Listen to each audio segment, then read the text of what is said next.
오늘 우리에게 주시는 하나님의 말씀은 요한복음 18장 37절에서부터 40절까지 말씀입니다. 빌라도가 이르되 그러면 내가 왕이 아니냐? 예수께서 대답하시되 내 말과 같이 내가 왕이니라. 내가 이를 위하여 태어났으며 이를 위하여 세상에 왔나니 곧 진리에 대하여 증언하려 함이로라. 무릇 진리에 속한 자는 내 음성을 듣느니라 하신대. 빌라도가 이르되 진리가 무엇이냐 하더라. 이 말을 하고 다시 유대인들에게 나가서 이르되 나는 그에게서 아무 죄도 찾지 못하였노라. 유월절이면 내가 너희에게 한 사람을 놓아주는 전례가 있으니 그러면 너희는 내가 유대인의 왕을 너희에게 놓아주기를 원하느냐 하니 그들이 또 소리질러 이르되 이 사람이 아니라 바라바라 하니 바라바는 강도였더라. 히브리서 13장 8절은 그리스도께서는 어제나 오늘이나 영원토록 동일하시다고 말합니다. 한때만 계셨던 하나님, 지금 계시는 하나님, 앞으로 계신 하나님이 다 다른 모양이시라는 게 아니라 한결같이 살아서 역사하신다는 의미죠. 조금 더 쉽게 표현하면 하나님은 언제나 우리에게 현재형으로 함께 하신다는 것입니다. 그렇기 때문에 비록 시간적으로는 2000년 전에 있었던 일이지만 예수님께서 그 당시 이곳이 아닌 그 팔레스타인 지방에서 그곳에 있었던 사람들에게 하신 말씀 역시 지금도 우리에게 그대로 현재형으로 유효하게 다가오는 것이죠. 그래서 우리는 예수님께서 전하신 말씀을 볼 때 늘 그것을 1차적으로는 그 당시 그곳에 있는 사람들이 들었던 말씀이긴 하지만 지금 우리에게도 동일하게 전하시는 말씀이라는 것을 반드시 알고 살펴봐야만 합니다. 그런 맥락에서 우리는 요한복음 18장 37절 말씀을 살펴보고 있습니다. 빌라도의 법정에서 예수님께서 다음과 같이 말씀하셨죠. 무릇 진리에 속한 자는 내 음성을 듣느니라. 그 표현 자체가 동사가 현재형입니다. 그 당시에도 현재형이지만 앞서 말씀드린 것처럼 지금 우리에게도 현재형으로 다가온다는 것을 알아야만 하겠죠. 무릇 진리에 속해 있는 사람은 예수님의 음성을 들을 수밖에 없다는 것이죠. 진리에 대해서 세상적인 그런 사전적인 정의는 얼마든지 다양하게 표현할 수 있습니다. 하지만 성경이 말하는 진리는 그러한 개념이 아니라 예수님 본인이시죠. 예수님이 요한복음 14장 6절에서 자신을 가리켜서 내가 곧 길이요 진리요 생명이다 라고 말씀하셨습니다. 그러니까 진리에 속해 있다는 것은 단지 어떤 진리라는 개념을 알고 그 개념을 알기까지 어떤 수준에 이르렀다는 것이 아니라 진리신 예수님께 속해 있다는 것을 의미하는 것이겠죠. 그러면 2000년 전에 제자들을 기준으로 할 때는 그들은 예수님과 동행했기 때문에 나는 지금 예수님께 속해 있다, 예수님을 따르고 있다, 진리에 속했다라고 말할 수는 있어요. 하지만 지금 이 시대를 살아가는 우리는 바로 옆에 예수님이 계시는 게 아니죠. 그분의 음성을 육성으로 들을 수도 없습니다. 그렇다면 우리는 어떻게 진리 안에 그 당시처럼 현재형으로 거할 수 있을까요? 요한복음 8장 31절과 32절을 보면 예수님께서 자기를 믿는 유대인들에게 다음과 같이 말씀하시죠. 너희가 내 말에 거하면 참으로 내 제자가 되고 진리를 알지니 진리가 너희를 자유롭게 할 것이다. 자, 여기서 이제 진리를 언급하시는데 그 진리를 알게 되고 그 진리로 말미암아 죄와 사망에서 자유롭게 된 사람들, 그 사람들이 어떤 사람들이라고 말하죠? 네, 제자예요. 근데 그 제자의 핵심이 무엇인가요? 예수님의 말씀 안에 거하는 사람들이죠. 단지 그 말씀을 옆에서 듣는 것만을 얘기하는 게 아니라 그 말씀을 듣고 그 말씀하시는 예수님을 따르는 자들을 말하는 것입니다. 지금 빌라도의 법정에서는 빌라도와 예수님이 대면하고 있지만 그 법정 밖에는 적지 않은 수의 유대인들이 모여서 재판의 결과를 기다리고 있죠. 근데 그들이 원하는 대답은 하나입니다. 예수를 십자가에 못 박으라는 것이죠. 물론 그곳에 예수님을 데리고 와서 빌라도에게 넘긴 사람들이 이미 예수님을 죽이기로 작정한 사내들인 공회원들이었기 때문에 그들의 생각이 그렇다라는 것은 크게 문제가 되진 않습니다. 하지만 그곳에는 그 사내들인 공회원들만 있지는 않았을 거예요. 당연히 예수님이 새벽 내내 재판을 받으시는 과정에 대해서 적지 않은 사람들에게 소문이 퍼져나갔겠죠. 그 예루살렘에 모여있는 사람들 가운데 상당수가 그곳으로 몰려들었을 것입니다. 만약에 이들이 며칠 전에 예루살렘 성으로 입성하시던 예수님을 향해서 호산나를 외쳤던 사람들로만 구성되어 있다면 일은 조금 심각해질 수도 있어요. 예수님을 죽여야 된다는 사람들과 예수님을 왕으로서 인정하면서 예수님을 어떻게든 무고하시기 때문에 석방시켜야 된다라고 주장하는 사람들의 첨예한 충돌이 생길 수 있겠죠.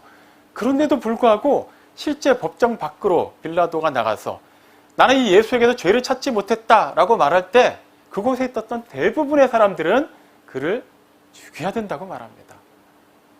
아마도 대제사장들이나 아니면 다른 율법주의자들에게 매수당한 사람들도 있었을 것이고 불과 며칠 전까지만 해도 분명히 예수님에 대한 기대치를 가지고 있었음에도 불구하고 이 절체절명의 순간에 너무나도 무기력하게 자기 자신을 죄인의 신분에서 전혀 스스로 구원하지 않는 예수를 보면서 실망한 사람들도 있었을 거예요.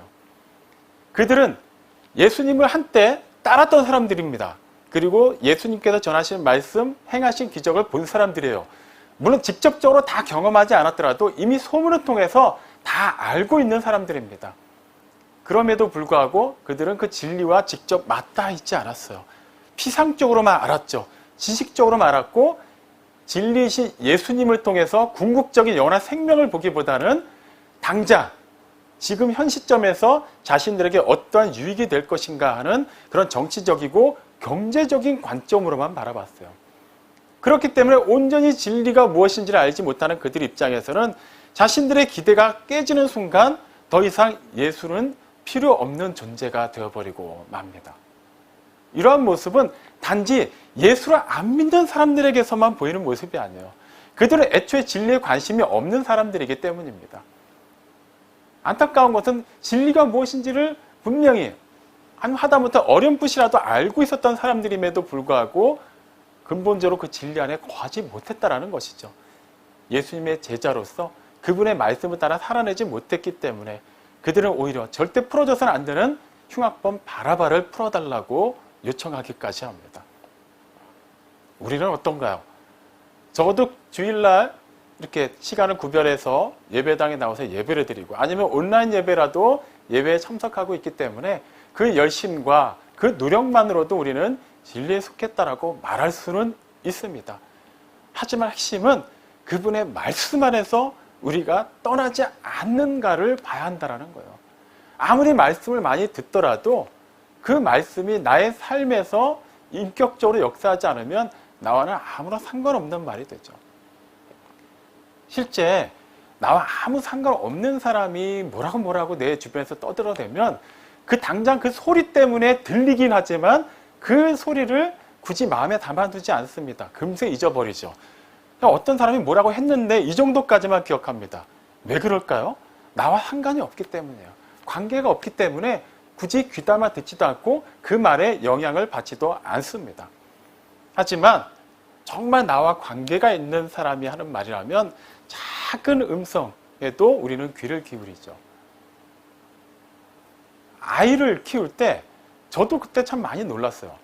저도 아이의 아빠인데도 불구하고 잠결에 아이가 조금만 무슨 소리를 내도 저는 그냥 그걸 못 들을 때도 많고 그냥 듣고 그게 심각한 울음소리가 아니면 그냥 넘길 때가 많은데 제 아내는 그 소리에 즉각적으로 반응하고 아이에게 무엇이 필요한지를 그대로 채워주는 것을 보면서 이것이 정말 서로 하나가 되었던 정말 그 아이를 뱃속에 품고 있었던 어머니만이 할 수 있는 일이구나라는 것을 알 수 있었어요. 마찬가지로 우리가 진리 안에 온전히 거하고 있다면 그분의 말씀이 우리의 삶을 통해서 우리의 전 존재를 통해서 역동하게 되어 있습니다. 그리고 우리는 그 말씀에 반드시 능동적으로 반응하게 되어 있죠. 이것은 단지 우리 자신만을 위한 것이 아니에요.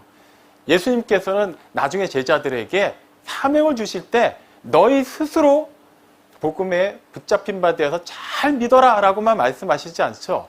성령이 임하시면 예루살렘과 온 유대와 사마리아와 땅끝까지 이르러 내 증인이 되리라 라고 말씀하세요. 그 복음으로 자신들만 충만히 누리고 복받고 끝나는 것이 아니라 그 영원한 생명 하나님의 놀라운 은혜를 계속해서 삶의 지경 속에서 넓혀가면서 전해야 된다는 것이죠. 이것이 진리의 힘이고 생명이기 때문입니다. 어떻게든 그 진리의 씨앗을 뿌리고 물을 주기만 하면 그 다음은 하나님께서 잘하게 하실 거예요. 하지만 그 일은 누가 할 수 있나요? 그것으로 말미암아 실제적으로 은혜를 체험한 사람만이 할 수 있겠죠. 전혀 진리를 모르는 사람이 진리를 전할 수는 없습니다. 진리를 알게 되면 자신의 그 연약함과 한계에도 불구하고 하나님께서 얼마나 크고 놀라운 일을 행하시는지를 우리는 다 경험하게 되죠.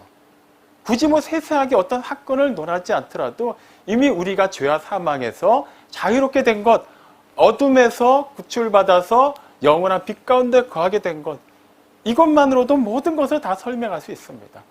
우리는 절대 그렇게 될 수가 없었고 할 수도 없었죠. 그런데 진리이신 예수님께서 직접 오셔서 그 생명의 말씀을 우리에게 전해주셨어요. 그리고 우리로 하여금 그 생명이, 그 진리가, 그 은혜가 믿어지도록 은혜를 주셨죠. 그래서 우리가 하나님을 아버지라 부를 수 있게 되었고, 예수님을 구세주로 영접할 수 있게 되었고, 성령님께서 우리 안에 내주하시고 교통하심을 실제로 깨닫고 그분의 그 모든 주권적인 사역하에 우리의 전존재를 내어 맡길 수 있게 된 것입니다.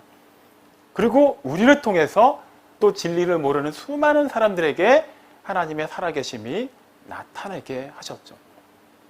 이것은 나 자신만의 잘됨을 위한 것이 아니라 나로 말미암아 내 가족이, 그리고 내 이웃이, 내가 속해 있는 그곳이 변화될 수 있는 그런 중요한 초석이 될 수 있도록 하나님께서 역사하고 계시는 것입니다. 그렇기 때문에 우리는 진리를 잘 알아야만 해요. 진리에 속해야만 해요. 그러기 위해서는 진리의 말씀을 날마다 묵상하고 그 말씀을 따라 살아야만 합니다. 하지만 여기서 중요한 것은 제일 처음에 말씀드렸던 것처럼 예수님이 늘 현재형으로 우리에게 역사하시고 말씀하시기 때문에 우리의 믿음 또한 늘 현재형이어야만 한다는 것이죠. 모태신앙 좋아요. 어릴 때 주일학교에서 열심히 봉사하고 전도하고 했던 거 다 좋습니다. 젊을 때 열심히 신앙생활한 것도 좋아요. 그런데 지금도 그렇게 하고 있느냐라는 게 중요하다는 것이죠. 간혹 가다가 자신의 예전 신앙에 대해서 자랑하는 분들을 만날 때가 있어요. 아, 좋아요. 정말 그 얘기를 듣다 보면 은혜가 많이 되고 도전이 됩니다. 근데 그렇게 말씀하시는 분들 가운데 상당수가 참 안타까워요. 왜 그러냐 하면 그냥 지금은 그렇지 않다는 걸 본인이 인정하는 거예요. 대신 나는 예전에 이만큼 해놓은 게 있으니까 그냥 이 영광에 그냥 갇혀서 사는 거죠.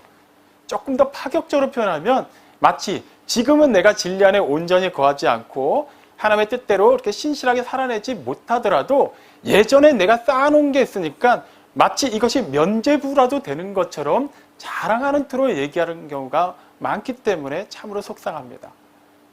적어도 이 시간 함께 예배드리는 현재 살아서 역사하시는 하나님을 믿는 포에마 우리 교회 성도들만큼은 절대 그렇게 생각하지 않기를 바랍니다.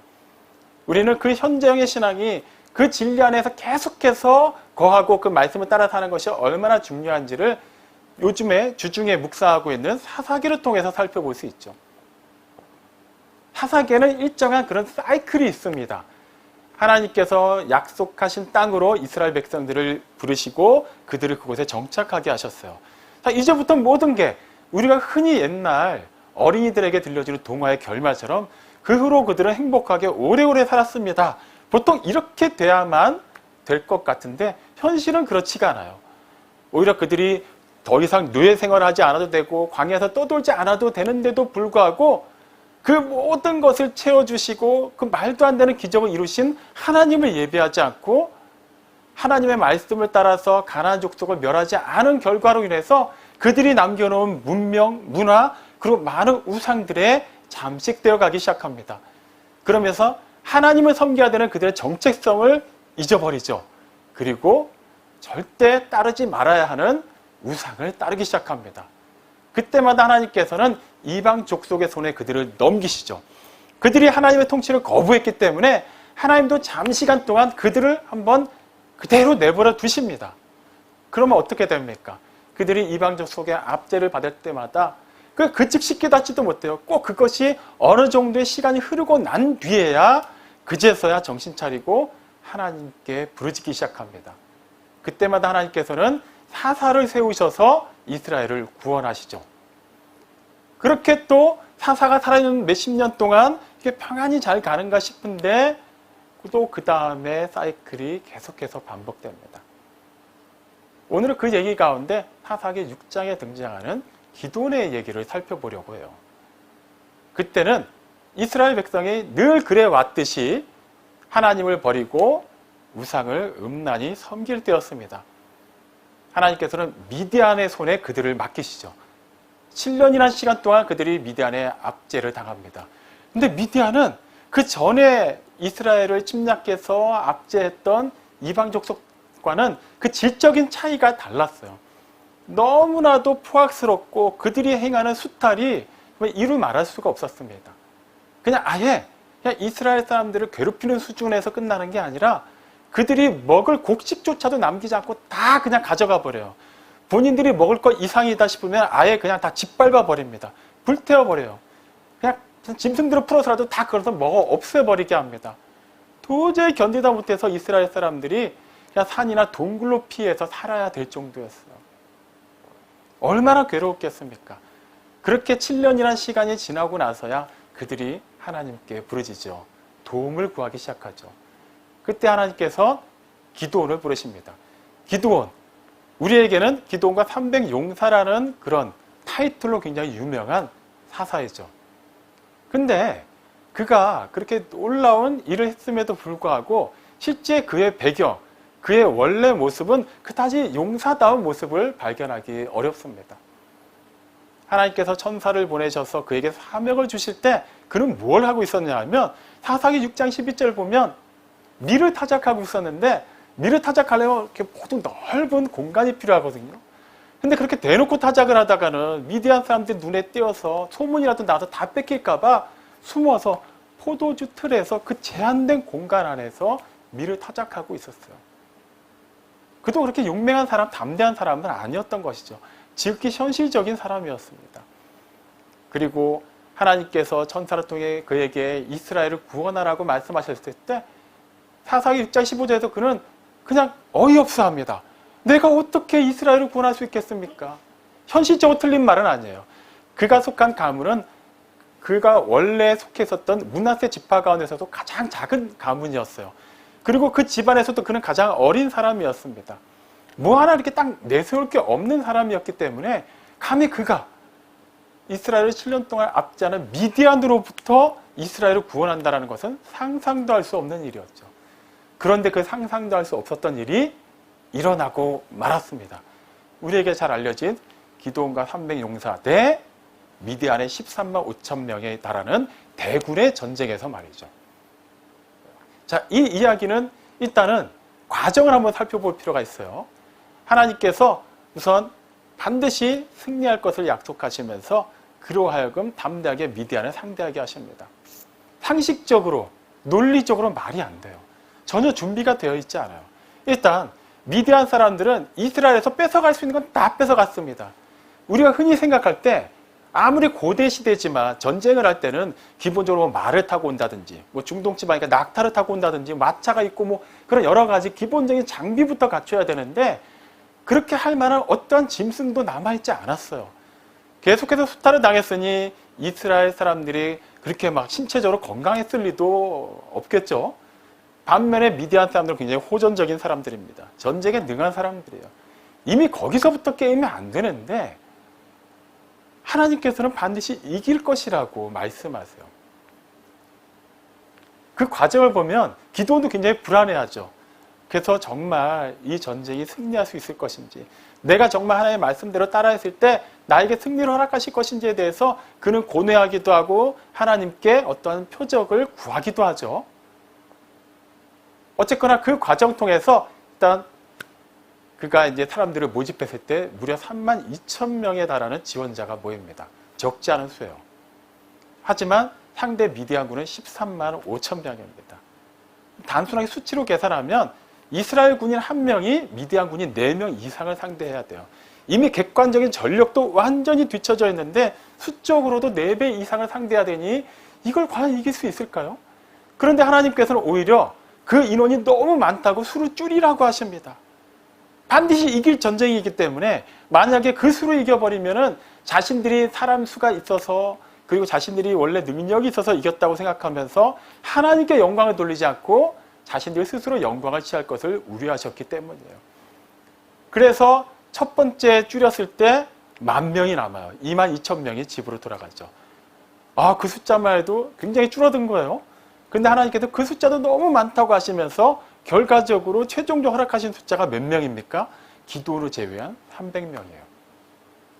이걸 다시 산술적으로 계산하면 이제 이스라엘 군인 한 사람이 미디안 군인 450명을 상대해야 돼요. 애초에 32,000으로 상대하라고 해도 객관적으로 불리한 싸움이었는데 이게 말이 되는 싸움인가요? 아마 기드온도 많이 불안했을 거예요. 사람들이 떠나갈 때마다, 사람들을 보내야 할 때마다 그도 굉장히 불안했을 것입니다.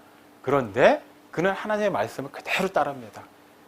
그리고 그 인원이 실제 역사적인 승리를 이루게 되죠.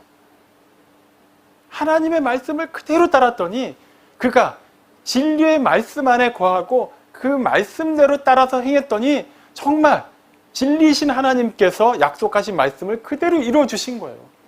여기까지는 참 좋았어요. 그렇기 때문에 기드온은 믿음의 사람들의 이름이 열거된 히브리서 11장에도 등장할 수 있었던 것이죠. 하나님의 말씀을 순전히 따라서 인간적인 눈으로 불가능했던 그 일을 믿음으로 정말 이루어낼 수 있었던 놀라운 사람이죠. 그런데 그 다음에 어떤 일이 일어납니까? 당연히 전쟁에서 승리했으니까 기드온을 비롯한 모든 이스라엘 사람들이 굉장히 즐거울 수밖에 없겠죠. 더 이상 기드온은 숨어서 포도주 틀에서 밀을 타작하지 않아도 되게 됐어요. 하나님의 말씀대로 따랐더니 말이죠. 그리고 그의 그 믿음의 순종으로 말미암아 온 이스라엘이 평안을 되찾게 되었습니다. 기드온과 관련되어 있는 가장 마지막 부분이라 할 수 있는 사사기 8장 28절에 보면 기드온이 사는 동안 40년에 걸쳐서 이스라엘이 평안했다고 기록되어 있어요. 더 이상 외세의 침입이 없었다는 얘기죠.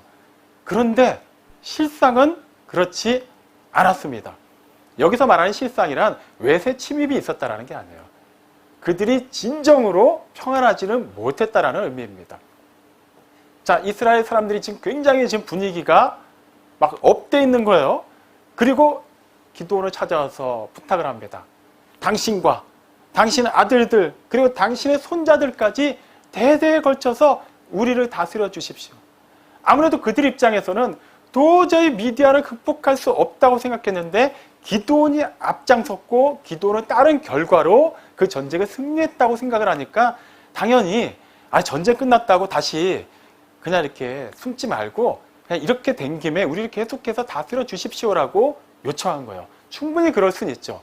근데 그때 기드온이 처음에는 거절을 합니다. 나도 내 아들도 내 손자들도 이스라엘을 다스리지 않을 것이다. 이스라엘은 오직 하나님만이 다스리신다라고 말해요.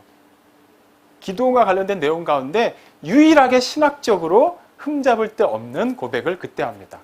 여기까지는 좋은 것 같아요. 그런데 거기서 끝나요. 기드온은 뭔가를 더 첨부해서 말을 했어야만 합니다. 그게 무엇일까요? 기드온 스스로도 불가능하게 여겼던 그 전쟁에서 이길 수 있었던 것은 하나님께서 말씀하셨고 그 말씀을 그대로 따랐기 때문에 가능했던 것을 누구보다도 기드온 자신이 잘 알고 있죠. 그렇다면 지금 이스라엘 사람들은 그 전쟁의 승리의 그 정점에 기드온을 세워놓고 보고 있는 거예요. 지금 이들이 영광을 누구에게 돌리고 있나요? 기드온에게 돌리고 있는 거예요. 기드온은 그때 그들의 그 시선을 바로 잡아줬어야만 합니다. 아니다. 내가 비록 앞장선 것은 맞지만 이 모든 일은 하나님께서 주관하셨고 하나님께서 모든 최종 결과까지 다 이끌어 주셨고 하나님께서 말씀하신 것을 그대로 따라서 얻은 것일 뿐이다. 내가 한 것은 아무것도 없고 오직 하나님이 말씀하셨고 그 말씀하신 대로 이루셨다라고 반드시 교정해 줬어야만 합니다. 근데 그는 그 말을 하지 않아요. 그리고 슬며시 얘기합니다. 당신들이 이 전쟁을 통해서 적에게서 탈취한 그 금 귀고리들을 나에게 좀 주시오라고 말해요. 금 귀고리만 탈취하지 않을 텐데 그 작은 거 하나 주는 게 뭐가 어려울까요? 막 나라가 지금 미디안으로부터 자유롭게 되었으니까 사람들이 기꺼이 그걸 다 기도원 앞에 내놓습니다. 그게 지금으로 따지면 무려 20kg에 해당하는 금이에요. 굉장히 많은 양이죠. 그걸 가지고 그가 에봇을 만듭니다. 에봇은 구약시대 성막에서 제사장들이 그런 제사장의 직분을 감당할 때 입었던 그 소매 없는 그런 옷이라고 생각하면 돼요. 자, 에봇은 그러니까 당연히 어디에 있어야 돼요? 성막에 있어야 되는 옷이에요. 제사장의 직임을 감당할 때 입어야 되는 옷이기 때문이죠. 그리고 그 당시 성막은 실로라는 지역에 있었습니다. 근데 기드온이 사는 곳은 오브라라는 지역이었어요. 그가 그것을 황금 에봇 20kg짜리를 만들었는데 일단 20kg짜리 에봇을 만들면 그것을 입을 수나 있을까요? 제대로 그것을 입고 제사장 직무를 감당할 수 있을까요? 그거는 제사장 직무를 위해서 만든 게 아니에요. 그냥 쉽게 얘기하면 전쟁에서 승리한 기념품으로 만들었다고 생각하면 됩니다. 근데 이게 문제가 생겨요. 분명히 에봇은 제사장이 입는 옷이고 성막에서 입는 옷이고 그것은 지금 실로에 있어야만 마땅한데 이미 실로에 있어요. 근데 전혀 다른 지역인 오브라에 그가 또 다른 에봇을 만듭니다. 천으로 만든 에봇, 황금으로 만든 에봇. 자, 이제 어떤 일이 일어날까요? 유추하는 건 그렇게 어렵지 않아요. 이스라엘 백성들이 그 사사기에서 말한 그 사이클을 보면 그런 외세의 침입으로부터 자유케 되고 평화를 되찾고 나면 시간이 지나면서 뭘 하게 됩니까? 다시 하나님을 버리죠. 그리고 다른 이방 신들을 섬기기 시작합니다. 그들이 원래 본성이 그런 사람들이에요. 자, 그들 입장에서 이제 기드온을 통해서 이 전쟁에서 승리를 했어요. 그리고 기드온이 뭐 많은 것을 바라지도 않아요. 금기고리 하나씩 달라고 해서 그걸 가지고 에봇을 만듭니다. 무슨 막 눈에 띄는 막 옛날 아론이 그랬던 것처럼 그 황금으로 만든 뭐 소를 만들지도 않아요. 뭐 대놓고 우상을 만든 것 같지도 않고 에봇을 만들었으니까 나름 또 의미도 있잖아요. 하지만 원래 그들의 본성대로라면은 이제부터 시선이 어디로 가게 될까요? 그냥 천으로 만든 에봇이 있는 실로 그쪽 성막으로 향할까요? 아니면 황금으로 만든 에봇이 있는 오브라 그리고 기드온 집을 향하게 될까요? 당연히 후자일 수밖에 없습니다. 그리고 그 일은 실제 일어나죠. 그래서 그 일로 말미암아 결과적으로는 기드온과 그의 집안이 올가미에 걸려들었다라고 성경이 말해요. 그리고 이스라엘 모든 사람들이 그것을 음란하게 섬겼다고 말합니다. 기드온이 살아있는 40년 동안 물리적으로 이스라엘은 평안했지만 실제 그들은 영적으로는 더 피폐해지고 있었던 거예요. 바알의 주상을 깨트리면서 기드온이 자신의 사사 직분을 감당하기 시작했는데 그랬던 기드온이 오히려 내부에서 우상을 만들어버린 것이죠. 이 기점이 무엇인 것 같습니까? 에봇인가요? 황금 에봇만 안 만들었으면 그런 일이 일어나지 않았을까요? 그것도 하나의 원인은 낼 수 있어요. 하지만 절대적인 원인은 아닙니다. 그가 하나님의 말씀을 그대로 따를 때, 즉 진리 안에 거할 때와 그렇지 않을 때를 기점으로 해서 완전히 나눠집니다. 전쟁에서 승리할 때까지는 그는 철저히 하나님의 말씀을 따라서 행동했어요. 하지만 승리하고 난 다음에 사람들이 자신을 추앙할 때 그는 자신의 그 승리, 자신이 이룬 그 명예에 집착하기 시작합니다. 그리고 하나님의 말씀으로 그들을 이끌어야 되는 사사임에도 불구하고 자신을 향해서 사람들이 바라보게 하였죠. 대놓고 우상을 만들지 않고 에봇을 만들었기 때문에 명분도 괜찮아요. 하지만 결과적으로 이스라엘 사람들은 그것을 음란하게 섬김으로 인해서 하나님을 점차 잊게 됩니다. 사사기 역사를 보면 기드온 때부터 급격하게 그 대세가 꺾이기 시작해요. 사람들이 각자 자기의 소견에 옳은 대로 행하는 게 점점 심해지게 됩니다. 후에 그가 많은 아들들을 낳게 되는데 서자 가운데 아비멜렉이라는 또 아들을 하나 두게 되죠. 그 이름 자기가 지어준 거예요. 그 이름의 뜻이 무엇이냐면 나의 아버지는 왕이다라는 거예요. 이스라엘의 왕은 누구십니까? 여호와 하나님이시죠. 그런데 아들 가운데 한 명의 이름을 나의 아버지는 왕이다. 즉 여호와 하나님이 아니라 기드온이 왕이다라고 지을 정도였으니 나라 자체는 외세 침입이 없고 평온했지만 그들은 하나님 보시기에는 정말 가증하고 너무나도 안타까운 수준으로 추락하고 있었던 것이죠. 그 결정적인 분기점이 하나님의 말씀에서 떠났을 때라는 것은 우리에게도 참으로 묵직한 울림으로 다가옵니다. 단지 내가 어릴 때부터 성경을 많이 암송했고 신앙생활을 오래 했다 할지라도 지금도 여전히 예수님께서는 어제나 오늘이나 영원토록 내가 주일학교 때 열심히 섬길 때나 모태신앙이라고 말하고 그때나 늘 현재형으로 계셨음에도 늘 현재형으로 계심에도 앞으로도 현재형으로 계실 것임에도 불구하고 나는 현재형의 믿음을 고수하고 있지 못하다면 얼마든지 기드온의 인생 말년의 모습이 우리의 모습이 될 수도 있다는 것을 우리는 결코 가볍게 생각해서는 안 됩니다. 내가 구원받았으니까 어떻게 돼도 나는 잘 되겠지. 틀린 말이에요. 구원받았으니까 구원받은 자답게 살아야만 하는 거예요. 사도 요한이 요한 3서 서신을 통해서 사랑하는 자여 내 영혼이 잘된 같이 내가 범사에 잘되고 강건하기를 내가 강건하라고 말할 때 이것은 단지 예수 믿는 사람에게 무작정 다 잘 될 것이라고 축복하는 말이 아니죠. 그 다음에 그렇게 말하는 이유가 기록되어 있어요. 내가 들어보니까 너가 정말 진리 안에서 올바르게 살고 있다라고 하더라.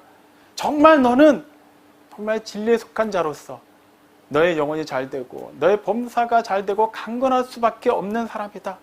하나님의 은혜 안에 거하는 자, 하나님과 신실하게 현재형으로 동행하고 있는 자이기 때문에 어떠한 상황에서도 하나님께서는 너에게 필요한 모든 것을 채워주신다라고 말하고 있는 거예요. 여기서 말하는 것은 단지 무조건 다 부자가 될 것이고 건강해질 것이고 무병장수하면서 가족도 다 잘 되는 것을 보고 산다는 얘기는 아니에요. 비록 어려운 일도 있을 수 있지만 그럼에도 불구하고 그에게 주어진 그 영원한 생명, 영원한 소망은 결코 변하지 않는다는 거예요. 어떤 상황에서도 하나님은 그를 떠나지 않으신다는 거예요. 그렇기 때문에 그는 범사가 잘 되고 강건할 수밖에 없는 거예요. 나이가 들어가서 육신의 힘이 빠질지라도 때로는 전염병이 창궐해서 예상치도 못했게 아픈 날이 있다 할지라도 그것 자체가 그의 영혼을 흔들어 놓지 못한다는 거예요. 우리 성경에 보면 부유한 상태에서 아무 걱정거리가 없는 상태에서 그의 신앙이 완전히 나락으로 치닫는 사람들을 많이 볼 수 있죠. 우리는 그런 사람들을 부러워할 수 있을까요? 그렇지 않아요. 물론 인간적으로 얘기하면 모든 것도 잘 되고 신앙생활도 잘 되는 게 가장 완벽하고 가장 이상적이라고 할 수 있겠죠. 하지만 여전히 죄가 창궐하고 있는 이 세상에서 죄의 영향을 완전히 뿌리쳐내지 못하고 살 수밖에 없는 우리는 여러 가지 한계가 있기 때문에 그 죄의 영향 아래서 때로는 시험 들 때도 있고 아플 때도 있고 또 화가 날 때도 있고 진리와는 어긋난 길을 가고자 할 때도 있을 수밖에 없어요. 하지만 이미 하나님께서 우리 안에 거하시고 예수님께서 성령님이 오실 것을 말씀하실 때 요한복음 16장 13절에서 뭐라고 말씀하셨나요? 진리의 성령이 너희에게 오시면 너희를 모든 진리 가운데로 인도할 것이다 라고 말씀하셨어요. 그리고 고린도전서 3장 16절이 말하는 것처럼 과연 그 성령 하나님께서는 우리 각 사람을 성전 삼아서 우리 안에 내주하고 계시죠. 우리를 진리 안으로 지금 인도하고 계시는 거예요. 그러면 이제 하나님이 알아서 다 하시니까 나는 그냥 예전에 믿습니다 아멘하고 그 다음부터는 마음대로 살아도 되는 것일까요?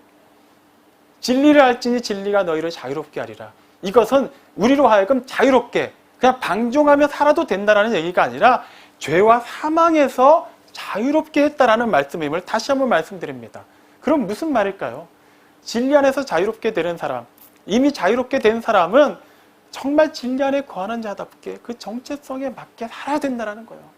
끊임없이 하나님과 교통하고 하나님의 그 생명의 빛을 받아서 그 빛이 세상에 비추어야만 하겠죠.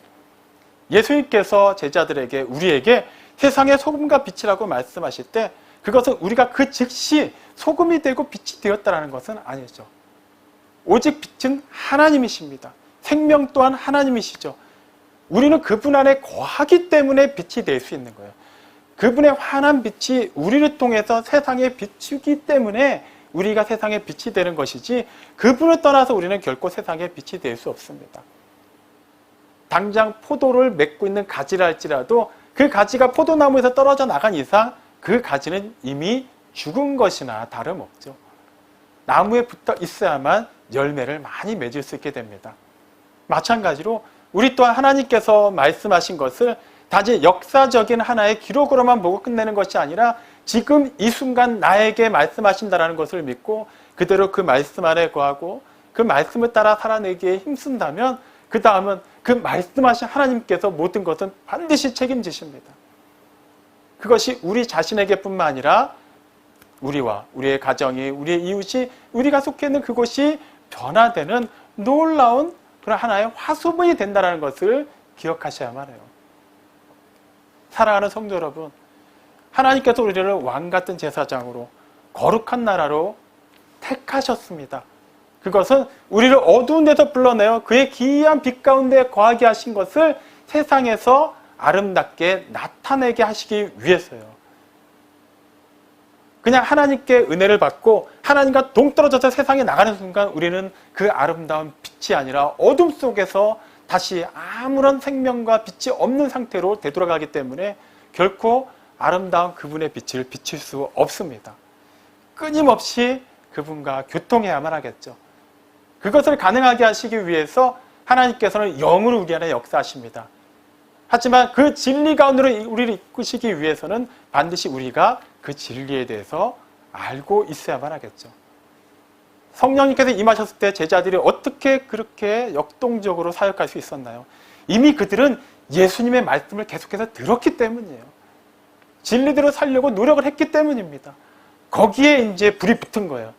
이미 에너지는 있는데 그 에너지를 어떻게 쓸 줄 몰라하는 그들에게 그 에너지에 폭발력을 허락해 주신 겁니다. 마찬가지예요. 아무리 가스레인지를 켜려고 해도 가스가 공급되지 않은 상태에서는 스파크만 튀지 결코 그것은 불을 낼 수 없게 되는 것과 마찬가지로 우리가 계속해서 현재형으로 하나님의 말씀 안에서 거하고 그 말씀을 묵상하고 말씀을 따라 기도하고 그 말씀을 따라서 살아내지 않는다면 우리에게서 그 어떠한 진리로 말미암은 역사는 일어날 수 없습니다. 과거의 영광에 사로잡히지 마십시오. 막연한 미래의 모든 것을 걸지 마십시오. 지금 하나님께서 호흡을 주신 지금 이 순간 진리 안에 거하기에 힘쓰시기 바랍니다. 진리의 말씀을 묵상하십시오. 그리고 그 말씀이 우리를 이끄시는 대로 믿음으로 순종하며 따라가십시오. 하나님께서 약속하신 크고 비밀한 일이 우리 안에 이루어집니다. 그리고 여러분을 통해, 우리를 통해 우리 가정이, 우리 이웃이, 우리 지역이, 우리가 속해 있는 모든 것이 하나님의 복을 누리게 될 것입니다. 이 크고 놀라운 은혜 충만하게 누리고 아름답게 참여하는 우리 모두가 되기를 주님의 이름으로 축원합니다. 아멘.